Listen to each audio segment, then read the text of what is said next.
प्रज्ञा को रील्स बनाने का बड़ा ही क्रेज है और वो दिन भर रील्स बनाती रहती है। खाते पीते घूमते फिरते घर में कॉलेज में रील्स बनाने के कारण प्रज्ञा पूरे कॉलेज में हाईलाइटेड है।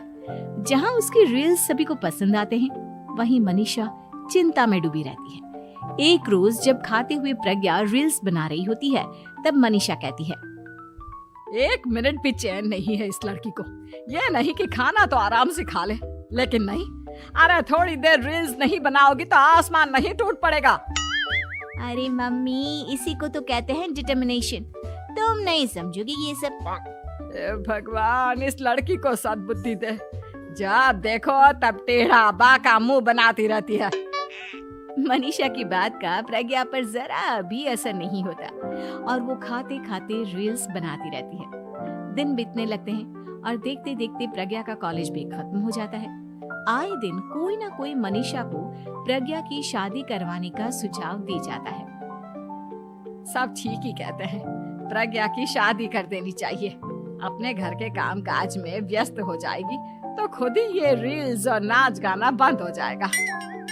मनीषा और प्रेम प्रज्ञा के लिए एक अच्छा लड़का ढूंढने लगते हैं और तभी विकी का रिश्ता प्रज्ञा के लिए आता है, जिसने प्रज्ञा को उसकी रील्स देखकर पसंद कर लिया था।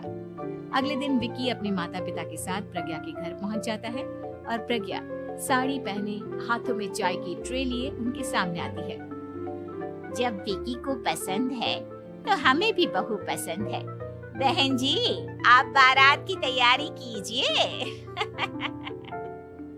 एक बार लड़का लड़की अकेले में बात कर ले तो अच्छा रहेगा। हाँ हाँ, क्यों नहीं। मनीषा विकी को प्रज्ञा के कमरे में भेजती है, जहां प्रज्ञा पहले से ही रील्स बना रही होती है। तभी विकी कहता है, आ गए आपके साजन जी।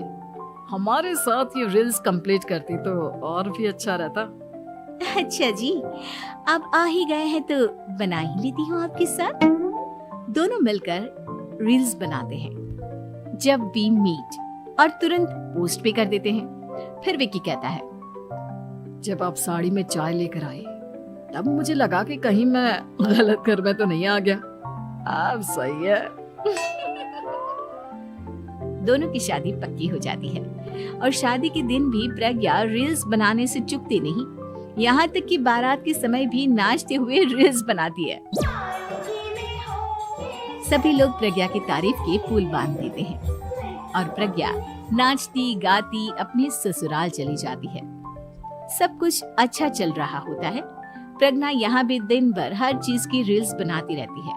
लेकिन कुछ दिनों के बाद जब सुनीता कहती है, बहू, ये रील्स के साथ साथ कुछ काम भी कर लिया करो। वैसे तुझे और क्या क्या बनाना आता है? मम्मी जी, वैसे तो सब कहते हैं कि मैं सब कुछ अच्छा बनाती हूँ, लेकिन मुझे लगता है कि मैं मैगी अच्छा बना लेती हूँ। हाँ, कॉफी भी अच्छा बना लेती हूँ और मुंह तो सबसे अच्छा बना लेती हूँ। हैं? अच्छा अच्छा।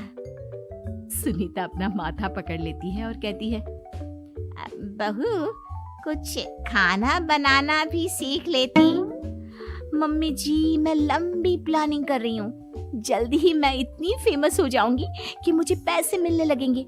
हम दोनों सास बहू राज करेंगे, राज नौकर काम करेंगे और लोगों की तो लाइन लगेगी हमसे मिलने के लिए। तेरा दिमाग खराब हो गया है क्या बहू? हंसी मजाक तक ठीक है, लेकिन इस तरह घर नहीं चलते। जितना जल्दी हो इस घर के तौर तरीकों को सीख लो। प्रज्ञा मुंह घुमाकर चली जाती है और तुरंत उसी वक्त एक रील बनाती है। ये देख सुनीता का गुस्सा 7वें आसमान पर चला जाता है और विकी के घर आती ही सुनीता उसे सब कुछ बताती है। विकी भी अब प्रज्ञा की इन हरकतों से परेशान हो जाता है। तुम टेंशन मत लो मम्मा, मैं देख लूंगा। विकी कमरे में जाता है तो देखता है कि प्रज्ञा रील्स बना रही है। विकी बड़े ही प्यार से प्रज्ञा से कहता है, प्रज्ञा, इन सब के लिए मैं तुम्हें मना नहीं कर रहा हूँ, लेकिन फिर भी हर वक्त तो ये अच्छा नहीं लगता ना। समझने की कोशिश करो, मुझे भी तुम्हारा थोड़ा वक्त चाहिए। मैं जब ऑफिस से आता हूँ तो मुझे समय देने की जगह इसी में लगे रहते हो। तुम ज्यादा ही सोच रहे हो। तुम भी मेरे साथ रील्स बनाओ ना, तुम्हें भी बहुत अच्छा लगेगा। तुम्हें इज्जत से कोई बात समझ में नहीं आती क्या? दिमाग खराब हो गया है तुम्हारा इस चकाचौंध से। अगर तुमने अपना रवैया नहीं बदला तो मैं तुमसे दूर चला जाऊंगा। तुम ही रिश्ता लेकर आए थे, मुझे लड़कों की कमी नहीं थी और ना आज है। विकी दरवाजा पटक कर चला जाता है। धीरे धीरे विकी प्रज्ञा से दूर होता जाता है। एक रोज मनीषा प्रज्ञा के ससुराल उससे मिलने जाती है।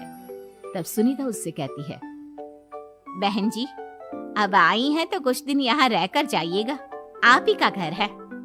हाँ मम्मी, बहुत दिन हो गए तुम्हारे साथ एक भी रील नहीं बनाई मैंने। प्रज्ञा तुरंत अपने फोन में रील्स ऑन कर लेती है। ये सब मुझसे नहीं होता। तेरा ये भूत अभी तक नहीं उतरा क्या? बहन जी, आप कुछ कहती नहीं क्या इसे? जब आप ही कुछ नहीं कर पाई तो मैं कर ही क्या सकती हूँ। सास तो वैसे ही बदनाम है। शाम को घर की लाइट चली जाती है और मनीषा प्रज्ञा से कहती है, मेरे घुटनों में बहुत दर्द हो रहा है, तू लाइट का कुछ इंतजाम करना बेटा। अच्छा, कैंडल जला देती हूँ मम्मा। प्रज्ञा गाते हुए कैंडल जलाती है और खिड़की के पर्दे के पास रख देती है। मनीषा, जिसे बहुत दर्द हो रहा है, वो सो जाती है और प्रज्ञा हमेशा की तरह अपने रील्स में लग जाती है। उधर कैंडल की वजह से पर्दा आग पकड़ लेता है और मनीषा के कमरे में आग लग जाती है। बचाओ, कोई है, बचाओ। सभी भागते हैं और विकी कमरे की आग बुझाने में लग जाता है, लेकिन तब तक मनीषा आधी जल चुकी थी। मनीषा की हालत देख प्रज्ञा रोने लगती है। विकी मनीषा को तुरंत हॉस्पिटल ले जाता है और उसे एडमिट कराता है। विकी प्रज्ञा से कहता है, देख लिया ना, तुम्हारे इस नाच गाने की वजह से आज तुम्हारी माँ की जान जाते जाते रह गई। अब पता नहीं तुम और क्या चाहती हो।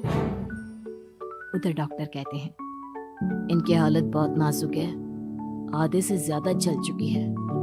प्रज्ञा रोती हुई मंदिर में जाती है और भगवान के आगे जाकर कहती है, भगवान, मेरी माँ को ठीक कर दो। मैं कसम खाती हूँ, हाथ से ये रील्स बनाना छोड़ दूंगी। बस मुझे मेरी माँ वापस मिल जाए। 2 दिन बीत जाते हैं और मनीषा खतरे से बाहर आ जाती है। पेशेंट अब ठीक है, आप लोग उनसे मिल सकते हो। सब कोई मनीषा से मिलता है और प्रज्ञा सबके सामने अपना फोन तोड़ देती है। मुझे माफ कर दो मम्मा, मैंने तुम लोगों की बातों को नजरअंदाज किया। बेटा, कोई भी चीज जरूरत से ज्यादा खराब है। मैंने तुम्हें रील्स बनाने से कभी मना नहीं किया, लेकिन हर वक्त एक ही चीज तो सही नहीं है।